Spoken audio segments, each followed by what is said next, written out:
we're going to turn the bend here and get towards the end. We're going to take some questions from the audience. And I'm curious to hear, Brittany, to hear your thoughts on this as a passionate fan. I have a question from @King Pink. What's the latest you're hearing on Donte DiVincenzo coming back to the Knicks? Is this a realistic possibility?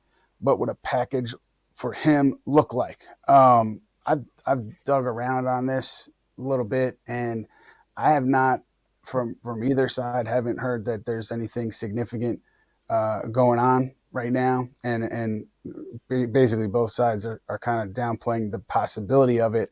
And my guy Chris Persanian from Clutch Points, I'm not questioning his reporting. I'm sure it's accurate about the Knicks touching base with Minnesota and just talking about a deal, but neither side sees it as a realistic endpoint right now. And I think part of the reason from a Knick perspective is what you have to trade. Given where they are and given where the Timberwolves are financially, you would have to move a Mitchell Robinson or a Josh Hart to get Donte DiVincenzo in here. You definitely can't trade Josh Hart. Mitchell Robinson's played really well for you to this point. So this doesn't seem like a realistic endpoint.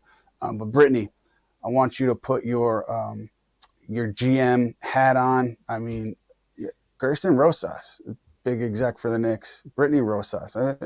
Anything there? So put your Gerson Rosas hat on, Brittany, and would you trade Josh Hart or Mitchell Robinson if it meant getting back Donte DiVincenzo? Absolutely not, Ian. That's a tough one, though, because Donte is a fan favorite. He's very much loved in New York City. And to have the opportunity to get him back, I wouldn't hesitate to if it meant otherwise. However, it would mean that for not only salary purposes, but talent-wise back. Other than that, who else do you give? You don't give an OG or Mikal for Donte. You don't give Jalen Brunson, let no Cat for Donte. And they don't really want no Tyler Kolek or Dadiak for Donte. You would have to give someone who's just equivalent, and it would mean, yes, a Hart or a Mitch. And if some probably don't recall, Mitch was in the original package to get Cat over here, and Minnesota denied it until we switched it over and added Donte instead. So it's very clear that Minnesota is not interested in obtaining Mitch anyway. So it would leave Josh Hart most likely available.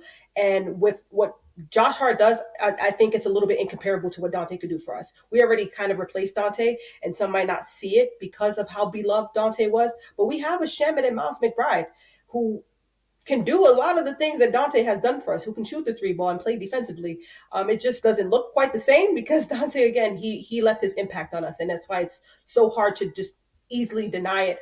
However, you have to understand that there isn't many who can replace Josh Hart, though. This guy flirts with triple doubles daily. He can rebound at an efficient level for his size. He can not only shoot the ball now, but he can pass the ball. And when he drives the lane, I think he's almost LeBron James. So I think you keep a Josh Hart. You don't replace that. It's very difficult to replace that. I don't know many guys at his position at his salary, because he was also another one that was kind of seen as overpaid at some point.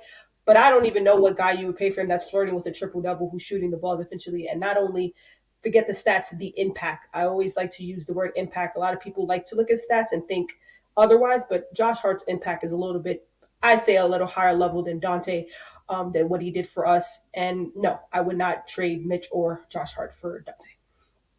There you go. There you go. Brittany Rosas, Gerson Rosas. The answer is no. I'm gonna check him out. I'm gonna look him up. See if we're related somehow. We got one from Brittany, our friend Lee Escobedo, Nick of Time Show, where you are a big time contributor. I should say that. Go check out that show. It's a great show. Brittany's on there regularly. She does a great job. Lee's asking about Nicolas Batum, lots of playoff experience. Kristian, you heard anything there? What do you think of a potential fit there? Nicolas Batum. I wonder how much motor and gas he's got left in the tank. I think prime Nick Batum would be perfect for this system right now. And it's in a similar way that Mikal kind of has seen his role and just production increase, because Batum's a guy who can obviously guard multiple positions, shoot the three ball, get to the rim, highly skilled player.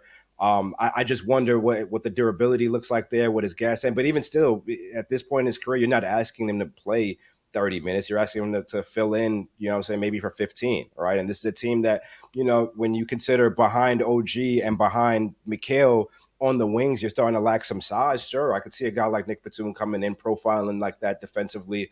Haven't seen what he looks like at this stage of his career, but I used to be a big fan of Batum's production when he was playing on those playoff teams in the Western Conference a little while ago. So, yeah, I could see that being a sneaky addition. I don't know what he's making. I don't know what his salary is right now. I don't know what you'd have to send out to get him if he's on a minimum, if he's on a mid-level or whatever it is. If he's on a mid-level, then maybe you build a deal around Yabusele. But that'd be an interesting. That's not a name I considered, but that one, if it's available, you know, that's an area the Knicks need, just more length on the wing behind what they have in that starting lineup. And Batum is a guy who I think has shown that when the games matter more, he's a guy who can play harder and raise his level. So, yeah, sure, why not? And then add another French guy in there, right? If you're not sending out Yabusele in that deal, or even if you are, you're trading a French for a French person. Why not? Let's make it happen. Look, playoff tested, as Lee said. I haven't heard anything on that to date. Doesn't mean it hasn't happened. It doesn't mean conversations haven't happened. I haven't heard anything on that to date, though. But it is interesting.